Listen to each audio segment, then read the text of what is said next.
it's still just bread.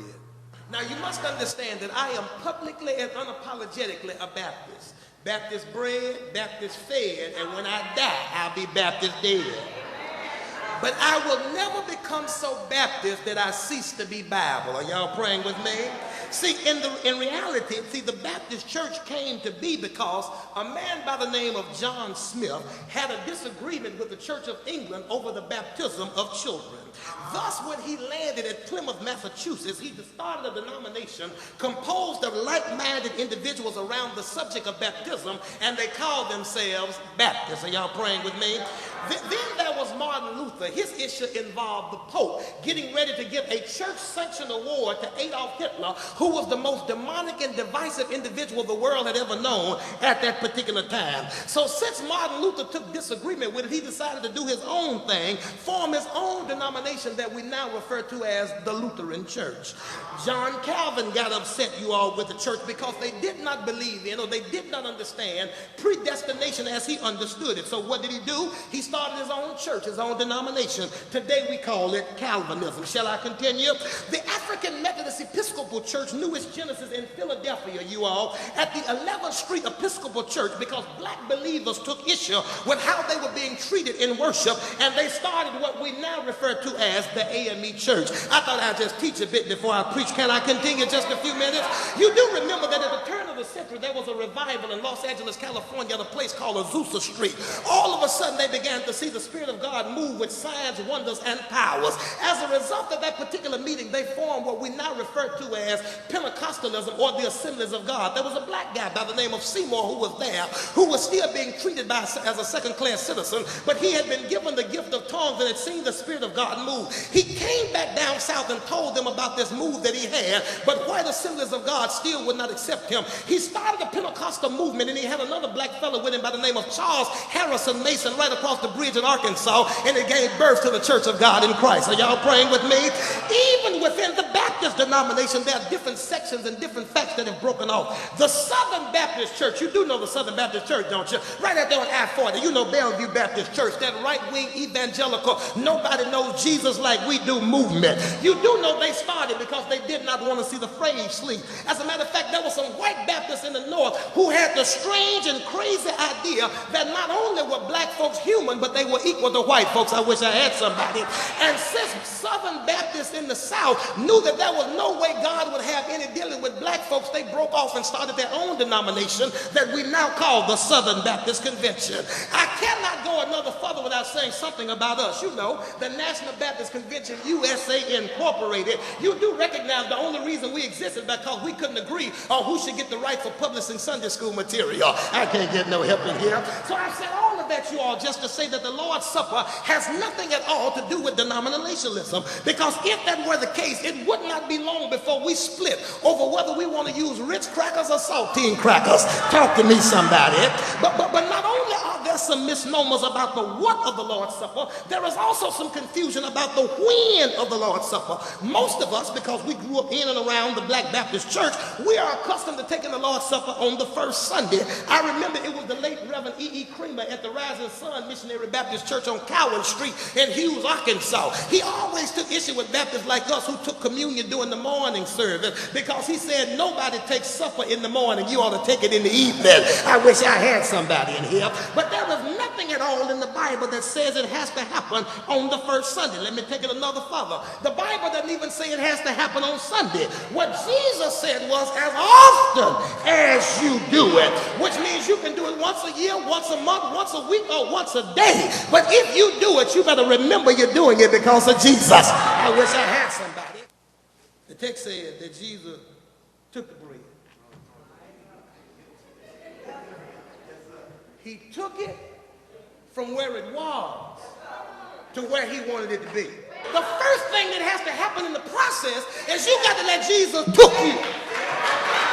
Somebody just missed what I said. The first thing you got to do is you got to let Jesus took you. Hello, somebody. He's got to move you from where you were to where he wants you to be. Look at your neighbor and say, Jesus got to took you. Listen, now watch this. If you're satisfied like you are and the way you are, then watch this. Don't ask God to do anything with you. Don't be asking Lord to make you anything. Make me more holy. Make me more mature. Make me more appreciative. Make me more thankful. Because God can't make you unless he moves you. He took it and he blessed it. But then it said he broke it.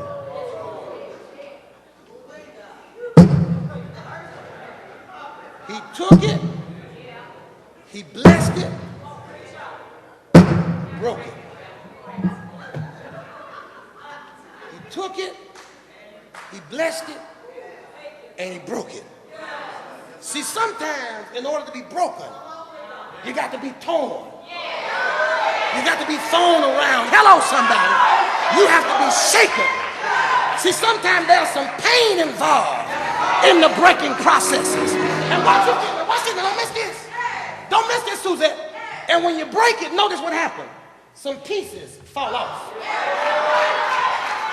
See, sometimes the Lord breaks you because you got some stuff that need to fall off. Hello, somebody. Nasty attitudes, nasty spirits, nasty disposition, negative mindset. Sometimes you got some stuff that needs to just fall off.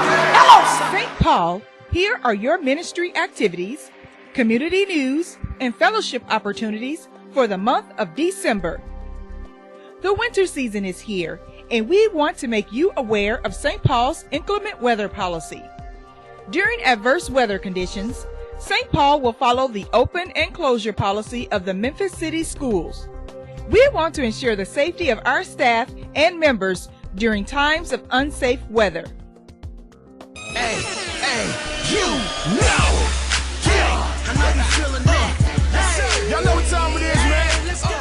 It is a week-long summer camp that we send our young people to. I think it's ages 9 to 18. It's $150 per young person. That covers their travel, their food, any expenses they may have during that particular week. Now, of course, it doesn't cover it all, but the church underwrites the difference. For those of you who are interested in sending your young people again this coming summer, it is important that you go ahead and get those $50 deposits in. If you're planning to send your young person again, be sure to contact the administrative office so we can get your deposit in.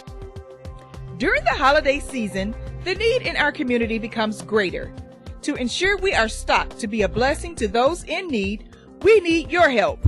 We ask you to bring canned goods and non-perishable items to our food pantry. What we want to do this year is, rather than having you to go out and buy dressing and hens and all of that kind of good stuff, when you do your grocery shopping, what we want you to do is not one canned good, not 3 canned goods. We want for you to buy a case. For more information, call the administrative office at 901-346-5544. The Women's Circle will meet every Tuesday at 7 p.m. in the Fellowship Hall. For more information on the Women's Circle, see Reverend Victoria Lloyd. The Men's Ministry will have their monthly fellowship breakfast Saturday, December 17th at 9 a.m. in the Fellowship Hall. This is a time in which the men come together to discuss issues that impact men's lives. If you join the St. Paul family anytime this year, we invite you to our last new members orientation of the year, Saturday, December 17th at 9 a.m. Join us in worship on Christmas Day. We will have one worship service, Sunday, December 25th. Join us for a birthday celebration, Sunday, December 11th, immediately following service, as we celebrate the birth of our pastor, Dr. Christopher B. Davis, Sr.